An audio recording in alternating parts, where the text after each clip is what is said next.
So hello guys, gagala ko nga pala kayo sa Mayamot kung saan dito masyadong malamig paggabi, lalo na pag may bagyo.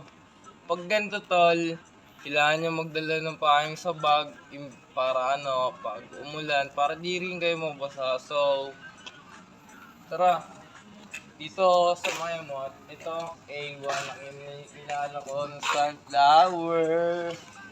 So ano nga ba ang kagandahan ng Mayamot? Ang kagandahan dito sa Mayamot, marami nag-aaral ng estudyante at uso dito ang sports, katulad ng basketball and soccer.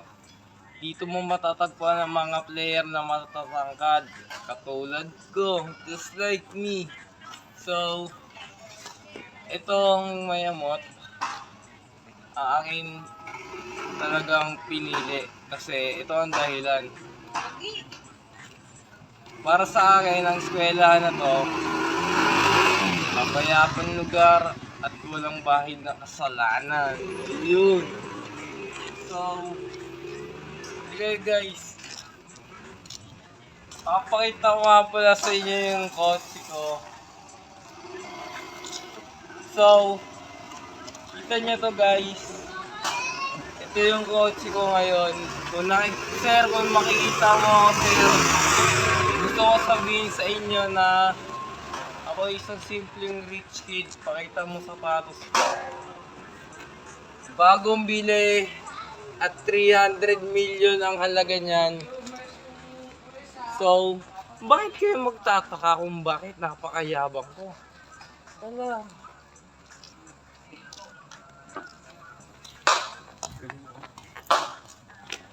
Ang kotse ko nga pala nagkakalaga ng 3 million, which DMX sports car. Boom! Doon pa lang lahat ng mga pagkareran sa akin ng racing.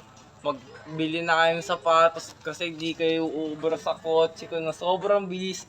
Anytime, anywhere, he can fight the racing. Kasi bilis nito ang Ferrari Mirage. And mas mabilis ako tumakbo. You know, because my agility is so powerful.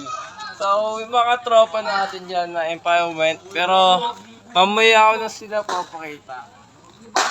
So, ito ang tindahan kung saan ako kadalasan bumibili ng assignment, school supply.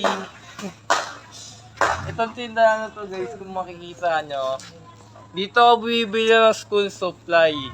Halimbawa ng ballpen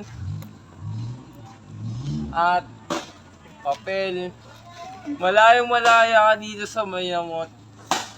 Tignan mo rin naman ang street. Yan ang kagandahan street. So dito sa Mayamot, pagkasama nyo ako, hindi kayo mayayamot. Kasi malamig man dito, di ka lalamigin sa akin kung kasama mo ako.